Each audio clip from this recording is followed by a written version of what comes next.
নমস্কার বন্ধুরা, ভগবানের অশেষ করুণায় আশা করি সকলে অনেক ভালো আছেন।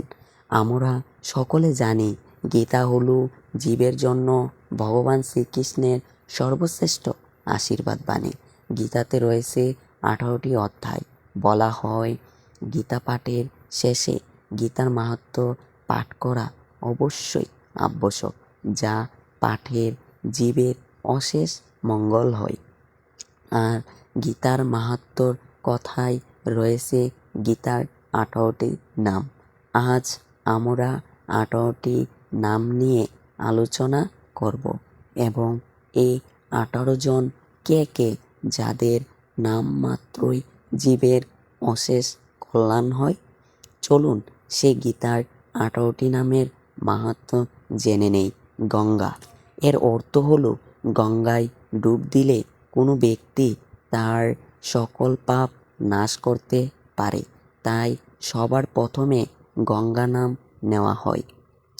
গীতা, যে ব্যক্তি গীতা পাঠ করেন সে মুহূর্তে তার সকল পাপ নাশ হয়, তাই এখানে গীতার কথা বলা হয়েছে।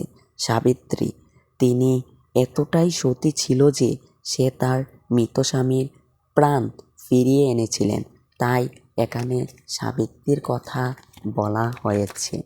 সীতা, ভগবান রামের স্ত্রী মাতা সীতা এতটাই পবিত্র ছিল যে রাবণ শত চেষ্টার পরেও তা নষ্ট করতে পারেনি, তাই সীতা নাম মহাপবিত্র বলা হয়।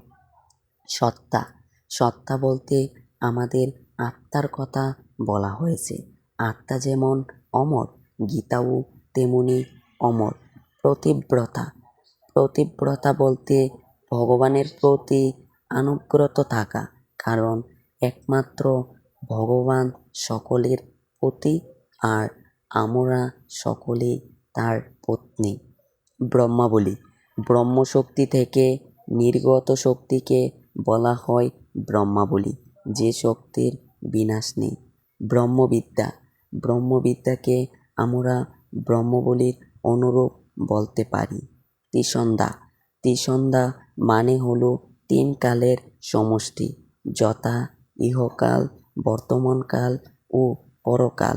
মুক্তিগৃহিণী, গীতা পাঠ করলেই মুক্তি পাওয়া সম্ভব, তাই এই নাম ব্যবহার করা হয়েছে। অর্ধমাত্রা, গীতায় ভগবান বলেছেন গীতা তার অর্ধ, তাই এই অর্থ ব্যবহার করা হয়েছে। চিদানন্দা, চিত্ত জগতের যে আনন্দ, তাই চিদানন্দা। ভবগ্নি, ভবযোগ অগ্নি, অগ্নি যেমন সোনা পুড়ে খাঁটি সোনায় পরিবর্তন করে, ঠিক তেমনি গীতাই পারে আমাদের ভবপারে সকল পাপ দূর করতে। ভ্রান্তি নাশিনী, আমরা আমাদের চারপাশের জিনিস দেখে বিভ্রান্ত হই, আর একমাত্র গীতাই পারে আমাদের এই ভ্রান্তি নাশ করতে। বেদত্রয়ী, ত্রিবেদের সমন্বয়ে গঠিত শক্তি হল বেদত্রয়ী। পরনন্দা, অপরের দোষ না দেখে তার ভালো দিক দেখার মধ্যে যে আনন্দ, গীতায় তার কথা বলা হয়েছে।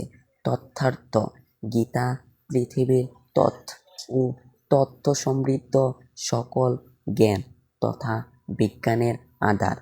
জ্ঞানমঞ্জুরি, একজন মানুষ বা জীবন জগতের জন্য যে সকল জ্ঞানের প্রয়োজন তার সকল কিছুই গীতার মঞ্জুরিকৃত, তাই শ্রী গীতাকে জ্ঞানমঞ্জুরি বলে।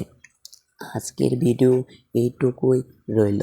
যদি ভিডিওটি ভালো লাগে অবশ্যই একটি লাইক এবং নতুন নতুন ধর্মের ভিডিও পেতে চ্যানেলটি সাবস্ক্রাইব করে পাশে থাকবেন। ধন্যবাদ ভিডিওটি শেষ পর্যন্ত দেখার জন্য। হরে কৃষ্ণা।